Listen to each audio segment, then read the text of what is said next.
7회차 문제 문항 1. 다음 사례의 전망에 대해서 찬성 또는 반대 중 하나의 입장을 밝히시오. 찬반 선택 문제이고 조건 매우 심플하지요. 자료가 7개 있는데 7개 자료에서 최소 3개, 최대 5개까지 활용하라 라는 그냥 스트레이트한 문제지요. 그래서 답변 구성 항목, 당연히 첫 번째 항목 사례가 전망을 어떻게 하는가에 대한 분석 정리를 하셔야 되겠죠. 그 다음에 두 번째, 이런 분석에 대해서, 전망에 대해서 찬성 반대 선택하라고 했으니 선택하면 되는 거고, 선택한 입장에 대해서 옹호하고 심층 논증하고. 근데 여기서 중요한 조건이 심층 논증을 할 때 반드시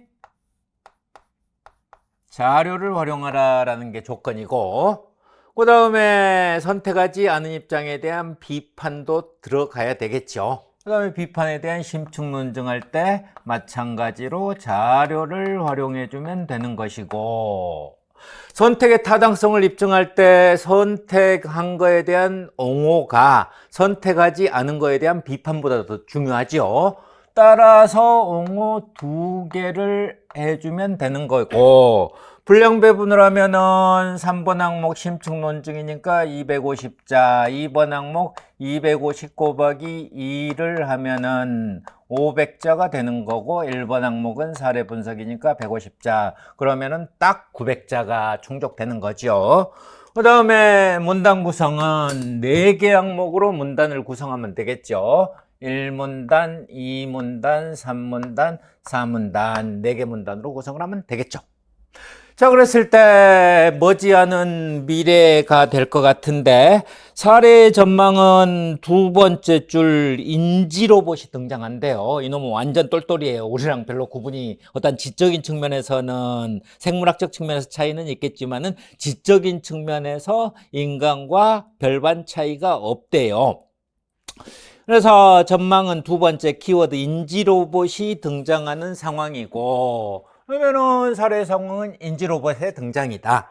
그 다음에 그 배경을 보았더니 첫 번째 인공지능 과학의 발달로 인지 로봇이 등장하였고, 앞부분에서 이놈은 어떤 역할을 하냐면은 네 번째 줄, 로봇과 인간이 협력하여 방대한 지식을 축적할 수 있고, 그것은 인간의 합리적 판단이나 효과적 판단을 가능케 한다는 거죠. 그래서 인지 로봇은 인간과 협력하여 방대한 지식 축적, 그로 인해서 효과적이고 합리적인 판단을 가능케 한다라는 것이고, 그 다음에 밑에서 약 7번째 줄, 인지 로봇이 응용되는 분야도 다양한데, 고령 인구 도우미, 그 다음에 의료 영역, 그 다음에 농업 분야 등 다양한 영역에서 활용할 수 있다라는 거죠. 그래서 활용 분야는 고령 인구 도움이나 의료, 농업 영역에서 활용할 수 있다 정도 전망을 하고 있네요. 그러면은 이러한 미래 사회의 전망에 대해서 자료를 활용해서 찬성 반대 입장을 선택하라고 했는데, 그러면은 자료를 찬성에 활용해야 될 것인가 반대에 활용해야 될 것인가에 대한 분석 구분도 필요하겠죠. 그랬을 때 1번 항목 같은 경우에는 정보통신 기술의 발달 시대를 긍정적으로 보고 있어요, 부정적으로 보고 있어요? 부정적으로 보고 있죠.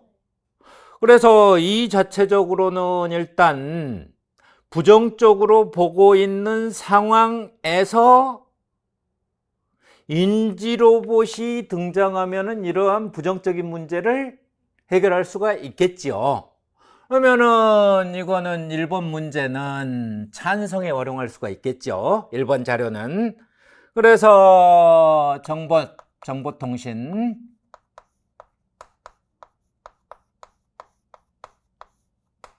정보통신 사회는 정보 과잉인데, 이제 사례 전망은 요 문제를 해결할 수 있다라는 측면에서 긍정적으로 활용할 수가 있겠죠.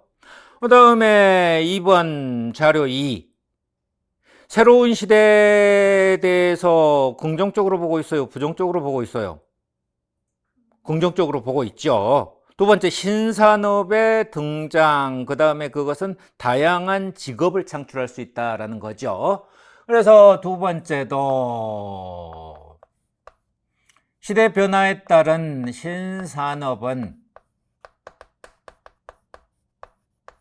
직업을 창출할 수 있다라는 측면에서 이것도 인지로봇의 등장은 새로운 시대, 새로운 기술이고 신산업, 그 다음에 새로운 직업을 창출할 수 있다라고 이해할 수가 있겠죠.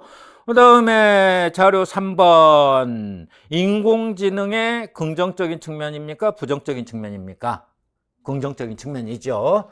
그래서 세 번째, 사례에서 이야기한 대로 의료 영역에 활용할 수가 있고, 좀 더 의사가 고차원적 업무에 집중할 수 있게 한다라는 거죠. 그 다음에 네 번째 항목으로 가서, 네 번째 항목은 긍정적 측면입니까? 부정적 측면입니까? 부정적 측면이죠. 가장 대표적으로 결국은 실험 문제를 제기하고 있죠. 그래서 네 번째 항목은 반대 입장이다라고 이야기를 할 수가 있겠고, 그래서 기술 혁신이라는 것은 결국 실험 문제를 초래할 수밖에 없다라는 것이고, 그 다음에 다섯 번째 항목은요, 기술의 발전이 뭘 가능케 한다?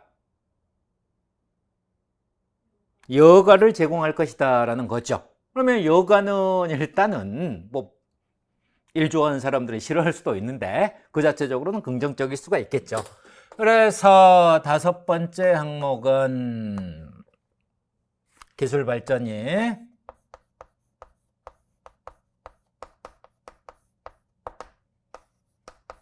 여가를 제공한다라는 점에서 긍정적이다라는 거죠. 그 다음에 여섯 번째 항목은 무엇의 문제점입니까? 자동화의 문제점이죠. 자동화는 무엇을 초래한다? 그렇죠. 불평등을, 격차와 불평등을 초래한다라는 거죠. 그러면은 부정적인 측면이겠지요. 그래서 자동화는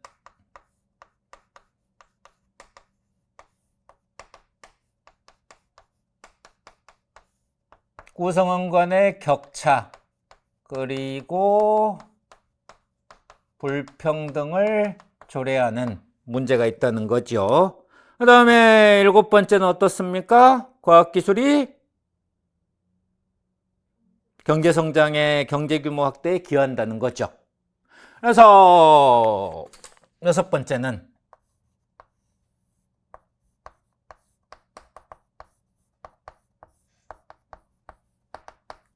과학기술이 경제에 기여한다라는 거죠. 그러면은 이 정보를 가지고 이제 답변을 구성을 하면은 첫 번째 항목 바로 들이대면 되겠죠.